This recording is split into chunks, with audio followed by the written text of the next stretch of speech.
The Trump administration will remove TikTok and WeChat from U.S. app stores beginning Sunday, citing national security concerns. The popular social media platforms are both owned by companies backed by the Chinese government. Jeff Begayes has the details. Boy, check. TikTok has become a go-to forum for celebrities, millennial influencers, Oh my God, I'm on the move!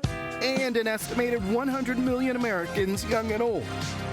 The Commerce Department's announcement didn't slow the app's popularity. Today, it was among the top downloaded.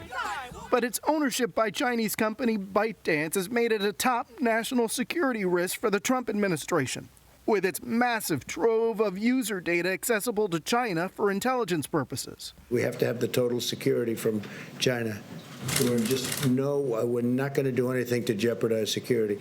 Along with TikTok being kicked out of mobile app stores on Sunday, WeChat, popular with Chinese Americans, will also be banned. When you go on TikTok, it connects back to China, and you could harvest that data if you wanted. Any IT company that lives in China could become a tool of espionage.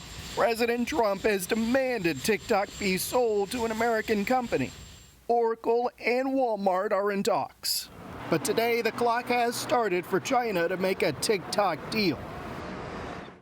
The next deadline is November 12th, when TikTok will no longer be able to operate in this country. TikTok says that it disagrees with today's decision and that it is still negotiating with the U.S. government.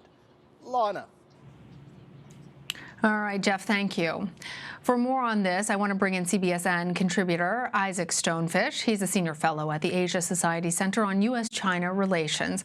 Isaac, good to see you. See you. So the Trump administration has accused China of stifling free speech. I'm wondering, how could President Trump's move to ban TikTok and WeChat be perceived?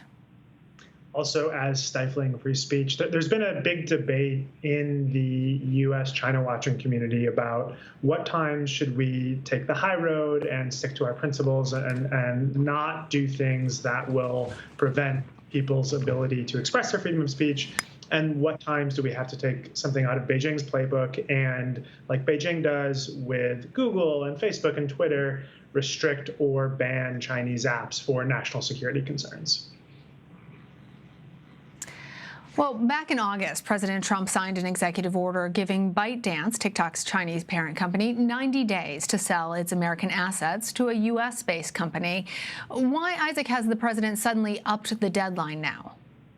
I think there's worry that if TikTok is forced to sell, and more to the point, if Americans, roughly 100 million of whom use TikTok on a semi-regular basis, if they can't use TikTok, they might resent Donald Trump. He's not popular right now with young voters, and banning an app that they love could make that more difficult for him. So pushing the deadline to November 12th not only gives Oracle and potentially Walmart more of a time to make a deal with ByteDance and make a deal with Chinese regulators, it also removes one of the many obstacles that is preventing young American voters from choosing Donald Trump. So you did mention that ByteDance has been working with Oracle. Earlier this week, they announced a partnership. Tell our viewers the status of this deal, and what more can you tell us about WeChat's parent company, Tencent? The status of the deal is complicated. We are in unprecedented territory here. It's unclear if it will be that Oracle will buy TikTok or will manage TikTok in the United States, or will have a stake in its algorithm, or will own its algorithm. TikTok and Oracle have a lot of different partners and a lot of different hands in this deal. They not only need to please the Trump administration and the various investors in the companies, but they need to please Beijing, and they need to be able to convince Beijing that they're not stealing away one of the most important, not necessarily the most important, but at least one of the most prominent Chinese app success stories, and they have to be able to say to Beijing, present this deal in a way so Beijing doesn't feel like it's losing its sovereignty with it. In terms of WeChat, the parent company Tencent is one of the largest private companies in China, and the founder and CEO, Pony Ma, is close to the Chinese Communist Party, as are most top tech CEOs. The app WeChat is far more important domestically in China than TikTok. It's sort of a Superman app, a Swiss Army knife of apps that allows for amazing versatility for Chinese users in China. And certainly this is going to be very frustrating for many Chinese Americans who use WeChat to communicate with family, not only in China, but also all over the world. All right, Isaac Stonefish, thank you.